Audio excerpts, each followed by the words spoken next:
lives on the inside. He lives on the inside of us. So why is it we got to be primed and pumped? Come on, when we come into the house of worship. So let's try that again. Let's welcome the King on today. Lift up your voices, Zion. Open your mouths on today. Don't make me come tap you on the shoulder. Don't make me come get you. Let's open our mouths on today and give God praise that is worthy of the King.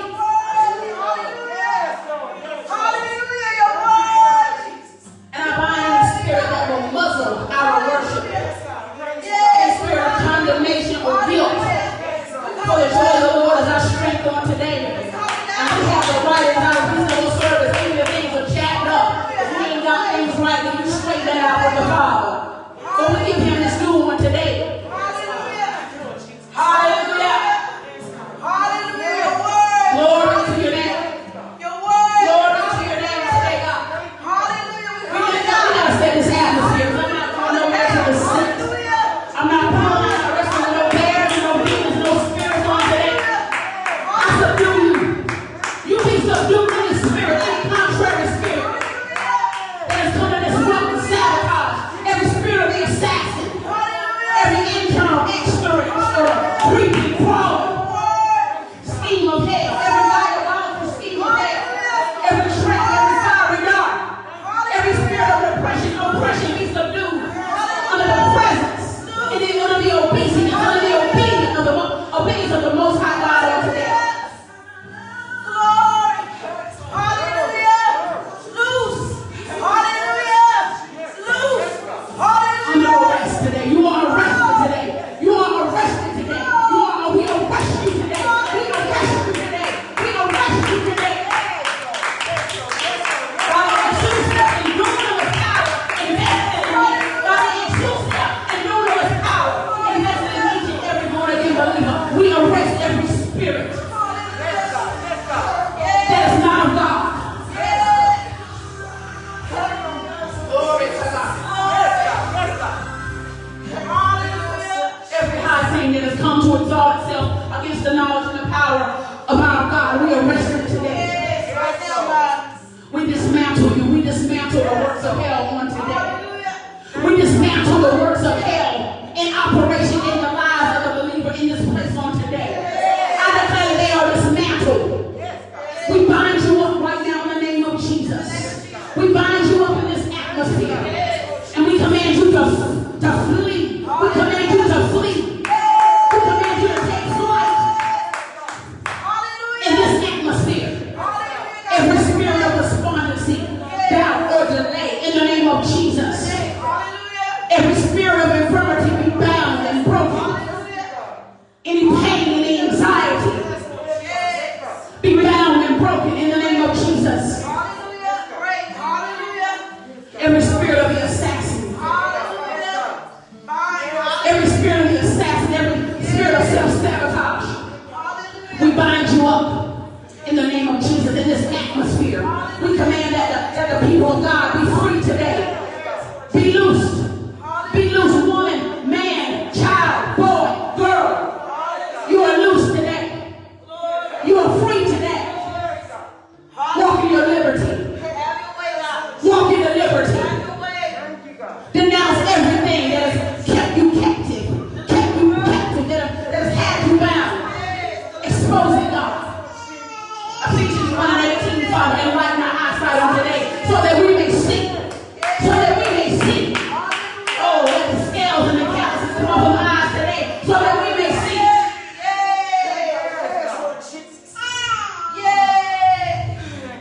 Bind every mind, binding spirit in the name of Jesus in this atmosphere. I will not move forward. I refuse to move forward. You should refuse to move forward. Operating in a portion of what God has called you to be. Sometimes you gotta get a roar in your voice and some bass in your voice. And turn on that adversary and turn on that situation. And get in the mirror, take a good look and speak to your soul, your volition, your will. Every word curse that you release over your own life, over your own destiny, command the Holy Ghost to go get it. Snatch the realm of the spirit. It's time to be set free. I'm here to tell you something. I'm here to serve hell some notice too. I'm here to tell you something. Hell ain't letting up. Hell ain't letting up. It ain't gonna stop. It has no mercy. It doesn't pity you. Satan doesn't pity you. Satan does not pity you. He creeps in to kill, steal, and destroy in no particular order. So you're going to remain balled up in the fetal position, or you want to stand and fight.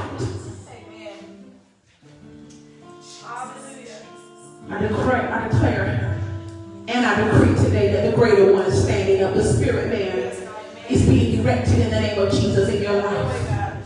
You began to make the denunciations. You began to denounce. You began to speak to those times when you didn't trust God. You began to repent. Let's start there with repentance, because a lot of times we see ourselves as victims and assume that we're walking in humility. But it's a false sense of humility. And when we're walking in that false sense of humility, we're really walking in pride. When we say what we cannot do, we understand, according to Philippians 4:13, that we can do all things through Christ who strengthens us, the greater one who lives on the inside. Then the word of God goes on to tell us that we can do exceedingly, abundantly, above all that we ask or think, according to the power. Have you been working your power? So I'm challenging you today. Now we can deal with the external beings, but once we deal with self and flesh and the soul, then half the battle is already fought. As a matter of fact, the word of God said the victory is already won. It's already been written. It's already been done. But we are the fulfillment of the prophecy, meaning that we're walking it out. Some may waver and fall on the wayside. Are you going to be in that number? Are you going to be in the number of the elite, the remnant, the chosen ones, the ambassadors? My God, from Zion, just want to walk it out and believe what God has said in His Word.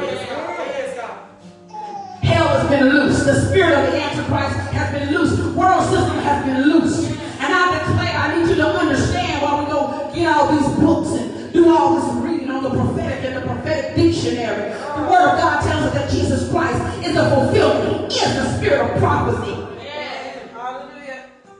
So when we stop chasing gifts and we stop chasing spiritualists, and those that only have information but cannot give us revelation, when we understand that we got to get in the face of God for ourselves, I refuse to allow my daughters and my granddaughters and generations to come to fight the fight that the Lord has equipped me to fight. You want to refuse to allow the next generation to fight the fight that the Spirit of God has equipped you already to fight. I'm getting tripped up and I'm confused about those that are worshiping the ancestors. The ancestors that sold us out. My God. And these people around here dabbling in witchcraft, and that's what it is. And burning this sage and a little bit of country. I said it in a little bit of rock and roll. God said, you choose. Because you lukewarm, I'm going to spew you out. And there are spiritual leaders, I need you to hear me, that have called on these spiritualists, not directly, but by way of family members. They come disguised as Saul did, my God, before the witch of Int'l. I know I'm talking right now. Speak, Holy Ghost. They come disguised, and so they think, hallelujah, garbed and dressed over like a hag, consulting with witches and familiar spirits, the ancestors. But I bless God that their time is up. Saul told the witch of Int'l to call Samuel from the grave to see what his fate would be. Samuel came. He was disgruntled because he was taking his rest in Sheol. His rest. He was taking his rest in Sheol. Not in hell, but in his resting place, Sheol.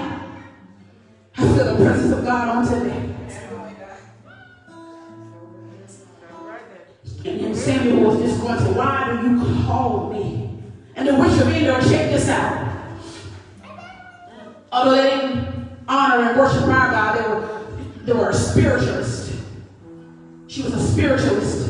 She knew the decree that Saul had put out in the land that no one consult with diviners and the necromancy and witchcraft. But he himself went against his own word and his own decree that he released out into the land and saw a witch and saw the witch by night. And he went disguised, like I said, like an old hag. But the witch of Endor knew that even in disguise, listen, she had information. She had some revelation that was Saul. I have nothing to do with you. He can just put a decree out that anyone consulting with a witch and all the witches that would give information to your people would be killed. But at his command, she called Samuel. She called Samuel from Sheol, this place of rest. And Samuel was disgruntled, upset. What do you want with me, Saul? Saul already knew his fate. Again, we know the story. You can be seated in the presence of the Lord if you may, but we about to go right back up and worship, so that's up to you.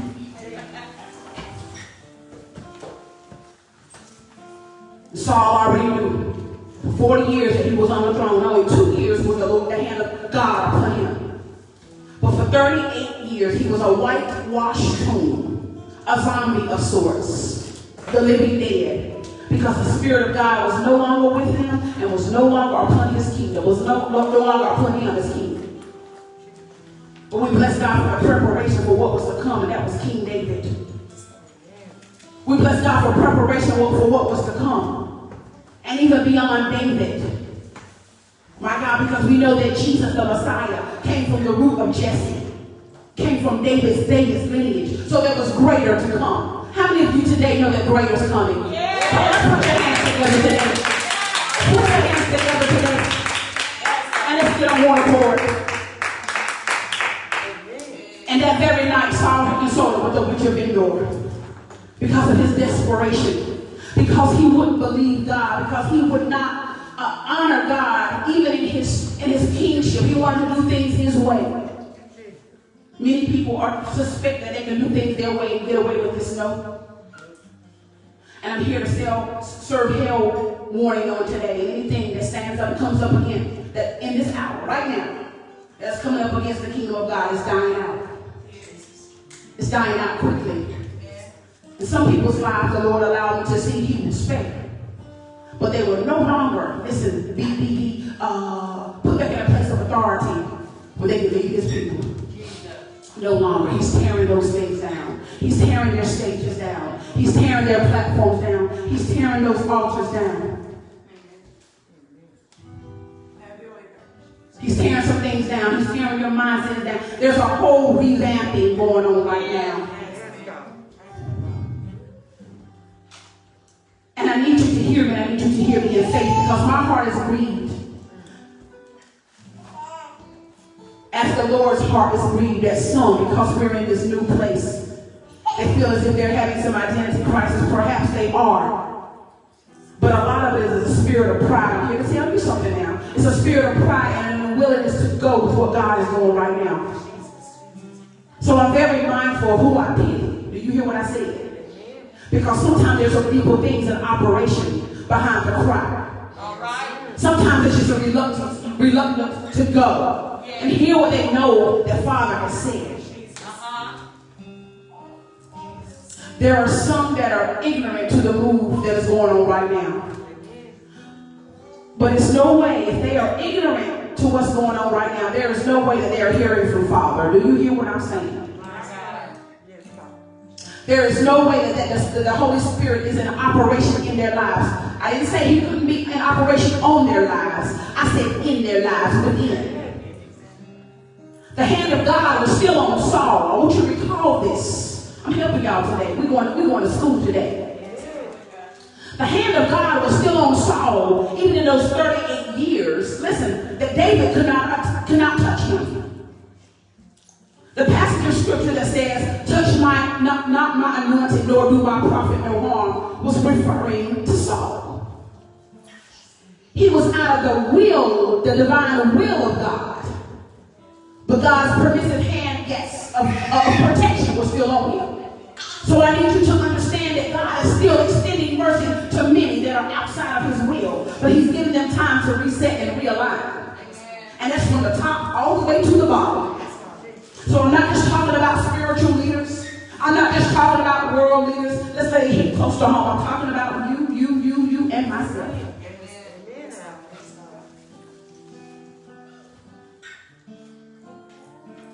But there is a judgment that is going on. There's some things that are happening. Like I said, in all this, hell has not stopped. Hell is still kicking up. There's still sickness in the land. There's still death, unprecedented death. There's still a political divide, racial divide. Racial tension is at an all-time high. But if we don't have our Father, our eyes set on Father, if our eyes and our gaze are not set on Father, if our eyes are on the waves and the chaos, listen, if our eyes are on the waves and the chaos and what really is, it's happening, it's real, you can touch it, you can feel it, we're going through it. But if our eyes are on the waves and our situations and not on God, we're going to sink. So our faith and our kingdom professions are being tested right now. Temptation that we fall into, that comes from Satan, that comes from Satan himself, the temptation. But the word of God tells us that God does not tempt us. That's not even in his nature. But he wastes nothing. So he uses every opportunity of what may feel like temptation sometimes, and what may be a temptation from hell. But it's a test from God. He can use the same situation. He will use the same situation. He is using the same situation to see what our response is. Yes. Hell is kicked up and it ain't turning down. Hell is turned up and it ain't coming down. It ain't turning down. We can have a kumbaya, we can have a gathering, we can have a campfire song, but ain't nothing changing. Everything's going down but the word of God. So it's dependent on where we stand on today. Are you with kingdom? Are you with God? Or are you not?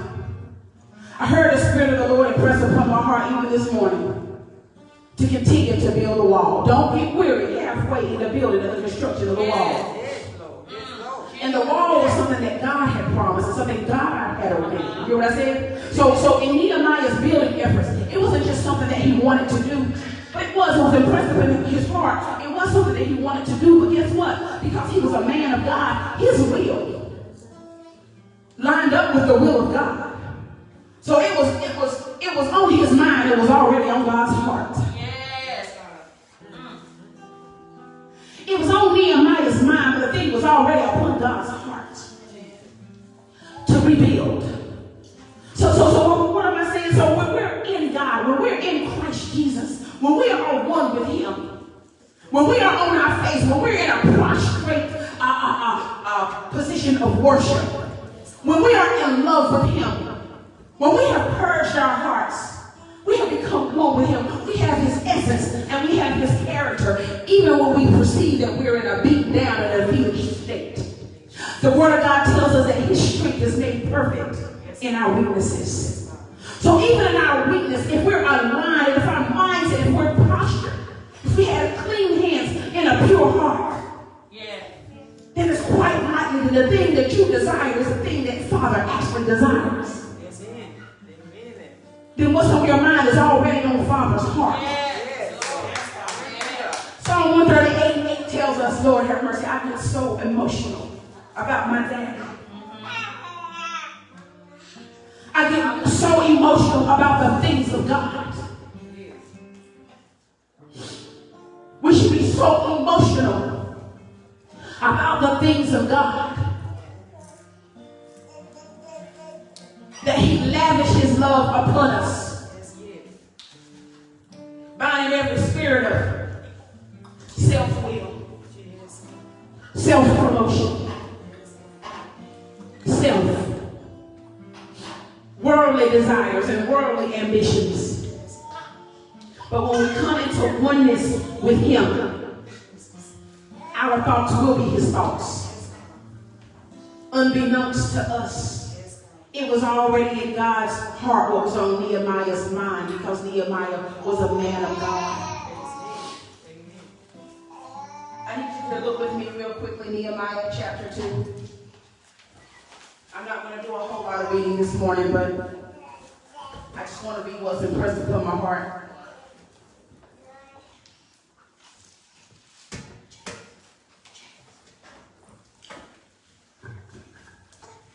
Nehemiah 2, we're going to begin with verse 11. Glory to your name, God.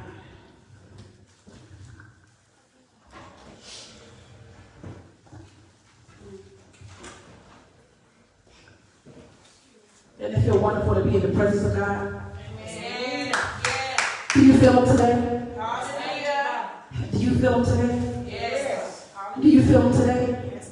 Is he living on the inside of you today? Yes.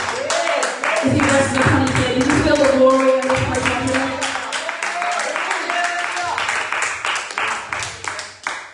Nehemiah 2, and I'm going to begin with verse 11. I don't know how far I'm going to read. I don't think it'll be much. I just want to leave with you what the Holy Spirit has impressed upon my heart today, and I want to share and pour out today. Nehemiah 2, chapter 11. Nehemiah chapter 2, verse 11, rather. And it reads, So I came to Jerusalem and was there for 3 days. Then I got up in the night, I and a few men with me. I did not tell anyone what my God was putting in my heart to do for Jerusalem. And there was no animal with me except the one which I was riding, so as not to attract attention. I'm reading from the Amplified version of the Bible. Verse 13, So I went out at night by the valley gate toward the dragon's wells, and to the refuse gate, and inspected the walls of Jerusalem, which were broken down, and its gates, which were consumed by fire. Then I passed over to the fountain gate and to the king's pool, but there was no place for the animal that I was riding to pass. Nehemiah says in 15, So I went up at night.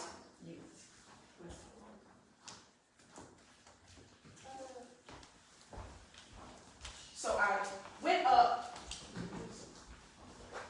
Bless the Lord.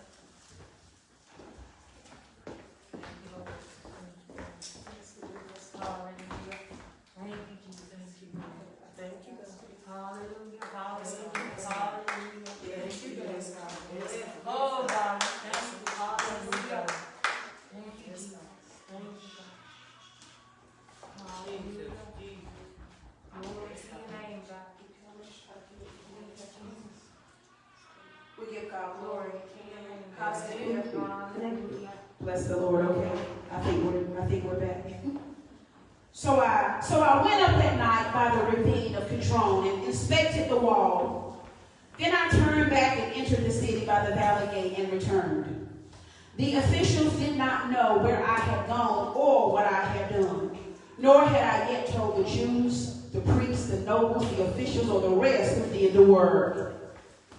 Verse 17, Then I said to them, You see the bad situation that we are in, how Jerusalem is desolate and lies in ruins, and its gates have been burned with fire. Come and let us rebuild the wall of Jerusalem, so that we will no longer be a disgrace. That's the word this morning. We give God glory. So that was Nehemiah chapter 2, verses 11 through 17. So we see here that Nehemiah got up and he went. He didn't inform anyone, not even the friends, listen, his comrades, that he can trust with that information, but he was silent because he had already received directives from the Lord to go forward. How many of you know that everybody won't get the memo of what God has told you to do? Everybody won't get the memo. Everybody won't even endorse it. Amen. Once you release it. Ask Joseph about it. Joseph learned early on. They didn't get the memo. His father, his brothers didn't get the memo. As a matter of fact, they were disgusted. They were disgraced by it. They felt shamed by it. They felt that Joseph was being haughty. But Nehemiah here, a man of wisdom, a prophet of the Lord, He didn't inform anyone. He took his peace and a few people, but he still didn't tell the people that were even traveling with him. My God, from Zion. He said he didn't tell the Jews, the priests, the nobles, the officials. He higher ranked people, higher ranked officials. He didn't need their permission. He didn't need their endorsement because he had already gotten it from on high. Y'all chiming with me today? Yes. And because he was a devout man of God and a prophet of the Lord, my God, God selected him. Like I say again, it was impressed upon his mind, but it was already on God's heart for this thing to occur, that these walls be rebuilt. Verse 17 is where I want to focus on this morning. Then Nehemiah said to those that were with him, you see the situation that we are in. So they were able to assess for themselves. Perhaps it would have been difficult for them to visualize if they were just, chumming it up, over dinner or a meal. They had to see it for themselves. And because of their love for Jerusalem and for the nation, for Israel, they were able to see it. How many of you are able to see the desolation today? Yes. There's some desolation today. Yes. Seeing is believing in this case. He said, you see the bad situation that we are in. How Jerusalem is desolate and lies in ruins. And its gates have been burned with fire. Come and let us rebuild the wall of Jerusalem so that we will no longer be a disgrace. And the word of the Lord, the Spirit of God came upon me this morning, just in our conversation. It wasn't even really a dialogue. He just downloaded this morning. So we're going to talk a little bit today. We're going to do whatever the Lord says to do, but just open up to receive. Again, I bless God that there's no pressure to perform. So I ain't got 3 points and scripture, but nah. I'm going to give you what Father says. Receive for yourself. Be built up. We can take this out. We can apply this. Come on. We can apply this on tomorrow. These are kingdom principles that are relevant even now. So right now, in this time, in Kairos, in Chronos, we are, again, parallel with a lot of the scripture. We are the fulfillment of the prophetic word. We are the fulfillment of this word.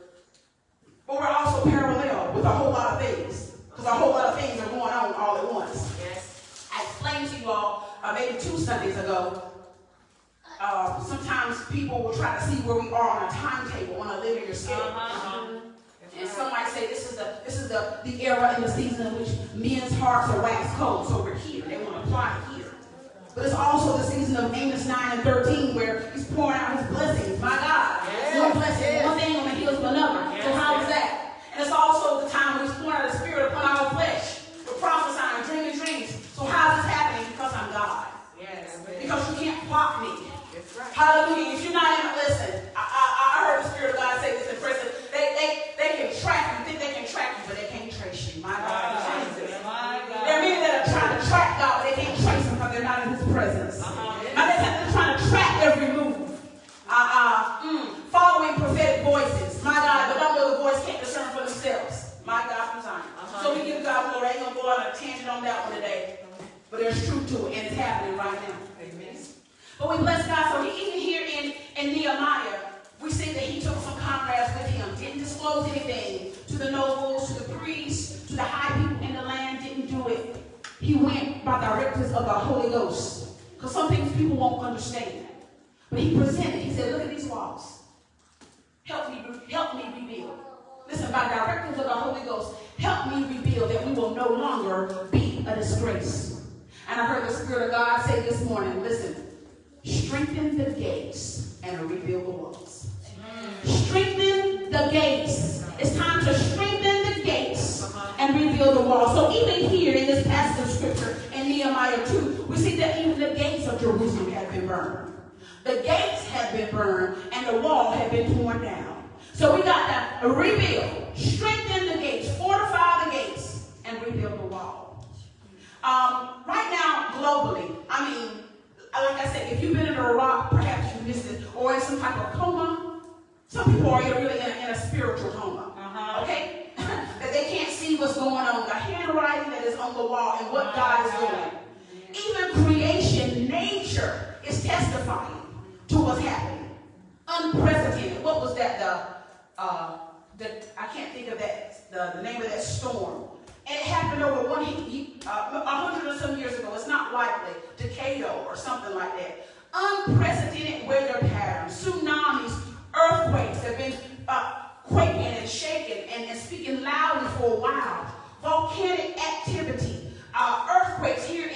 the central part of our state, which is so unlikely. But even creation is making a testament to what some are in a spiritual coma or refusing to acknowledge. And I bless the Lord that the Word of God tells us that the Father would not have us to be ignorant of the wiles of the enemy. And that is the importance of the Word of God and knowing where we fit in here. And even in our identity, as you look at the ruins, my God, we'll just start grassroots. We'll just start with us. As we look at the gates that have been burned down, where the enemy has gained access to our lives, access to our destiny, access to our health, access to our relationships. My God. Where the gates have been burned and the walls have been torn down. When we look at our lives respectively, we'll go to a grander scale, but let's just learn how to fight right here. Grassroots right here. Knuckle to knuckle, fist to fist, on just right here in our situations. Somewhere along the way, the gates have been burned. Somewhere along the way, we see that the walls have been torn down.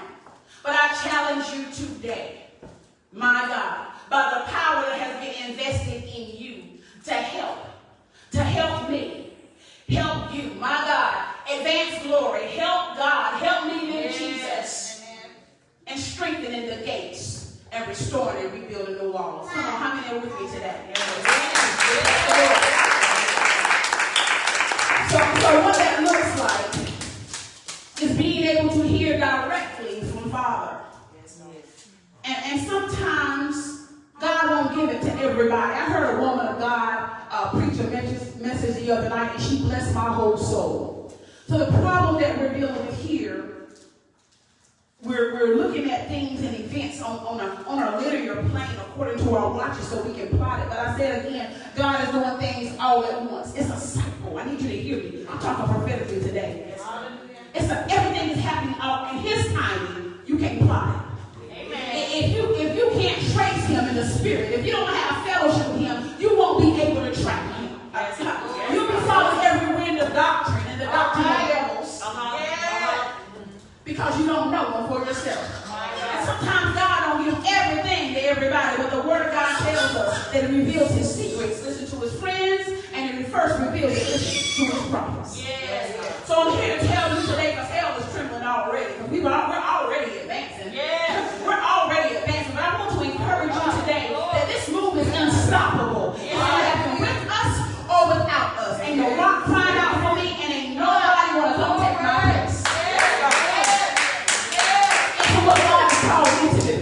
I put it like this. I said, if I got to put the dog out, then I'm going to put the dog out. I put it like this. I said, I love my husband. I can stop him up with a biscuit. But if it don't line up, come on now. All right. Love you, honey. God bless God for my man of God. And we're walking in alignment. But if it don't line up, Mama won't go. I need you to hear me. If Daddy won't go, somebody's got to stand in the gap and stand in the stead. Somebody's got to go. Everybody can't be bound by a false humility and an obligation to people that God has already taken His hand off of. A system that is obsolete, that He has broken down and is breaking down. They're running to houses, y'all. I'm going to just go ahead and tell you. I know I'm preaching real good. They're running to houses, trying to find a place, a way of escape, but they're running to houses that are crumbling, whose foundation, my God, at one point in time, they have been built on the principles of God as on the chief cornerstone. But somewhere along the way, they rejected the cornerstone. Somewhere along the way, there were fissures in the foundation and cracks in the structure. Somewhere along the way, something crept in. Somebody didn't guard the gate. And I'm here to tell you today, those houses are crumbling and falling, and many are scurrying in different directions, looking for a covering. When God says, come to me, it's hearken to my voice. I need you to know me for yourself. Because there are many that are doing things outside of the will of God. And listen to this. Not because of ignorance, not because they don't know. Shame on them who are operating in ignorance. Apparently they're not in the face of God. But to those that know and have heard Father speak and say, that's too much. Because that means I'm going to have to give up my big offering. That means I'm going to have to give up my stipend. That means I'm going to have to give up this platform. That say, no, I can't do that. That are upset, they're actually rebelling against God. I need you to hear me today.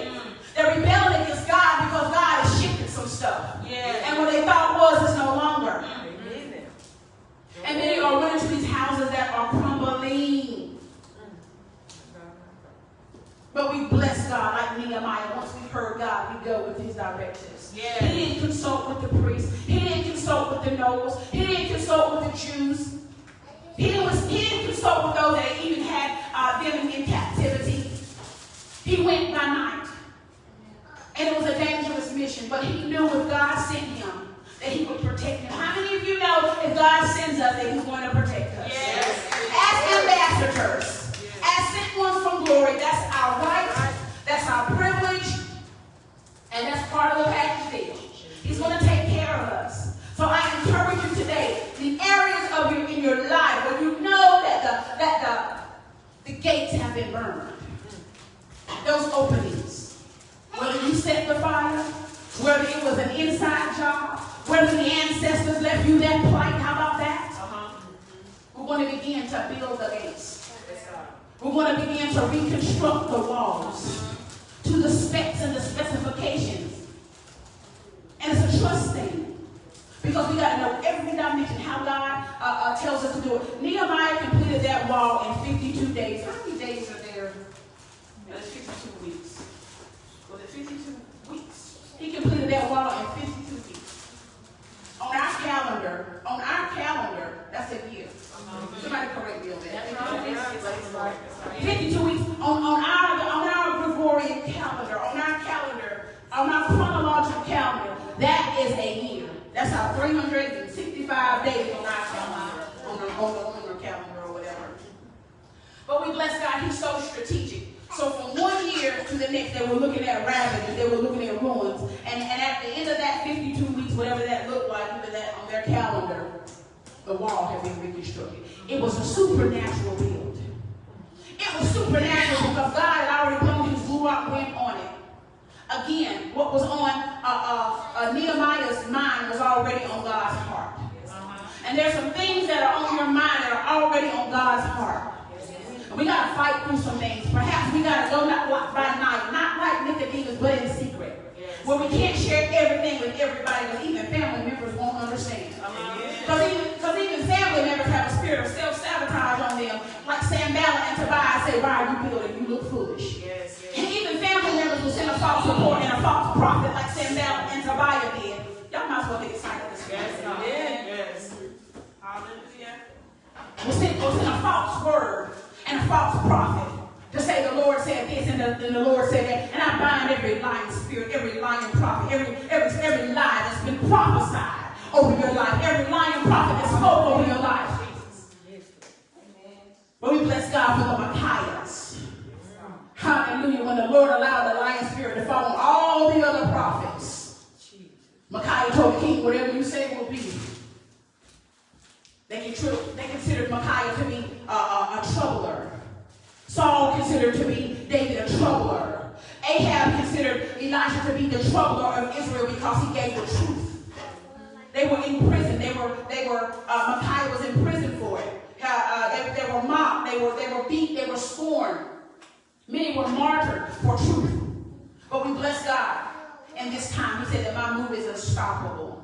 So we're opening up our mouths, and we're not operating in fear. I'm looking at your shirt. Was that faith over fear?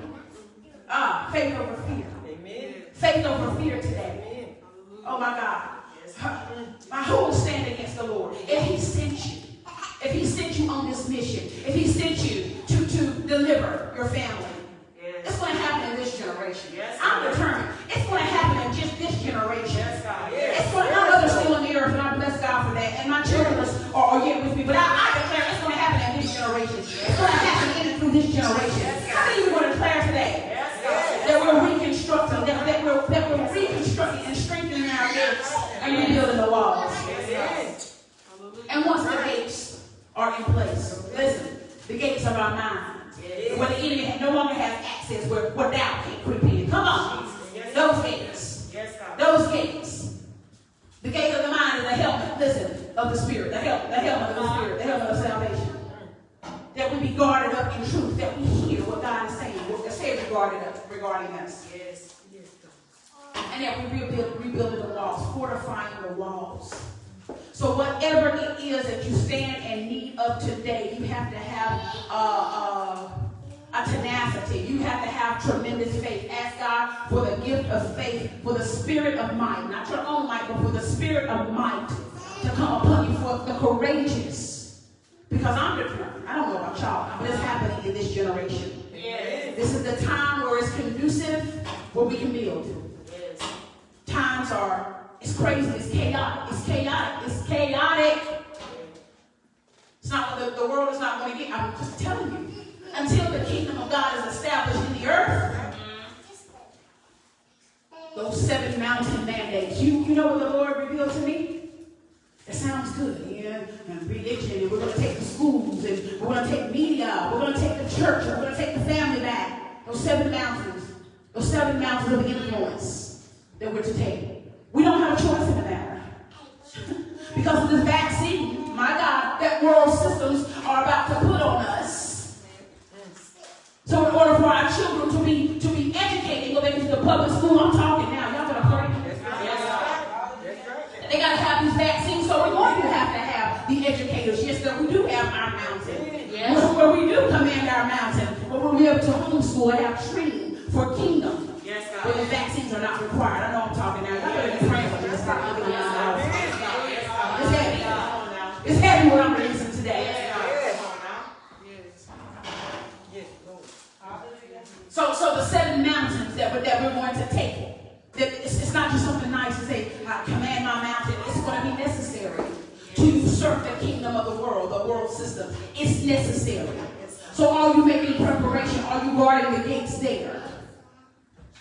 Are we guarding the gates there? Are we guarding the gates of the kingdom? And to the intercessors, for those that are called to the wall. Yes. After the structure has been erected and the walls have been rebuilt. I see the wall, they're built. That's what I see from my point. They're built up. So we guard the gates of this nation. We guard the gates of the kingdom. We guard the gates of our minds. We guard the gates of those that are kingdom globally, worldwide. We guard the gates that the kingdom of hell will not prevail against it.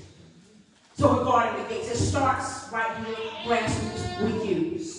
How do we perceive? I'm going out into the battlefield and I'm going to do this and that and the other, and you tore up in your mind. You tore up from the floor. And your situation still jacked up. Because a kingdom mindset, even if the situation doesn't change, because we have an eagle's eye view, because we see with the eyes of Christ, because we see the blueprint and we see the plan.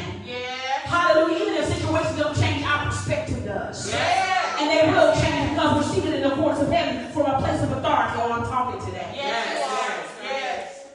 So this is where we got to be built up in our mindset. And we can command anything that is in the will of God. And then we can come back down, my God. And we can look back down and zoom into situations that perhaps aren't lined up. My God, from Zion. That aren't lined up. That haven't lined up. I'm good. But because of our place of authority, they will line up. Yes.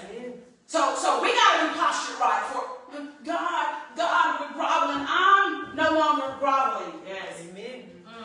That sounds braggadocious to a broken soul. That sounds so braggadocious to a person that's wounded in their soul. That sounds braggadocious to somebody that don't know their identity. Yes. But I know, listen, my daily prayer, Lord, create me a clean heart. Renew in me the right spirit. And because I'm in right standing with God, He said, come boldly. So which is it? It depends on where you're positioned.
completed that wall supernaturally in 52 weeks. Yes, ma'am.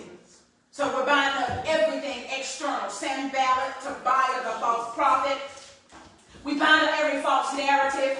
We bind up every spirit of brokenness that's living on the inside. We bind up every spirit of rebellion. Come on. We're going to hold each other accountable. We bind up every spirit of rebellion that says, God, I just don't want to do it. Come on now. It's not you, then who? Yes. That would be that's just me. Amen now. I really love my kids. Amen. I really love my children. I would never do what some of the ancestors that people are worshiping do, what they've done to us, to my children. Because they were in a desperate situation. Some of y'all don't know your ancestors will sold you out. You call them familiar spirits. And that ain't even them. That's Satan coming in disguise as your ancestors, as your mom. Come on. They keep you bound. A lying spirit coming to you. That's what's happening. That's what's happening. I believe the report of the Lord. I don't need to burn sage that cleans an atmosphere. I said it yesterday. I set an atmosphere. Call me back there. I'm a glory king. I set atmosphere. I don't need to burn no sage. All right now. Go ahead now. My God. Hallelujah. Hallelujah. Thank you, Yes. Jesus, Lord. Erecting altars, incense, and chanting, and strange fire. Reproducing oil. God said they're coming down. And some of them are going to experience it's going to be a gruesome death unless they repent. Jesus. Some of them are falling quickly. Some of them, God's hand of mercy is just still upon them. That's right. But you fortify your gates. Strengthen your gates in prayer. Give before the face of Father. Get in His presence. When we're in right standing, we made things right. You ain't got to come crawling and groveling. Amen. Oh, God. Thank you. When we've made things right, repentance. When we've made things right, holy living, consecration. You ain't gonna hear a witch talking like this. It's not gonna come across their pulpits. They're gonna prophesy something good. Sanctification, holiness, and freedom, victory over sin. That's what's up. That's what it is. So if that's in their message, then I'm listening. But they're not. They can't fix their mouth right to say it. Because if they do, God will strike them. Fortify your walls. Rebuild the walls of your mind. Ask God for the strength to restore you. You say, I've always been broken. I've been sick all my life. Restore me to my heavenly state. The way in which you created me. The way in which you formed me in glory. That restoration. Job 2:25 and 26. That restoration. Not to what we perceive for glory days or our best days, but according to how it is in heaven. So we give God glory for our authority on today. We are strengthening the gates, being healed from soul woundedness and brokenness, forgiving and forgiving quickly. Letting it go.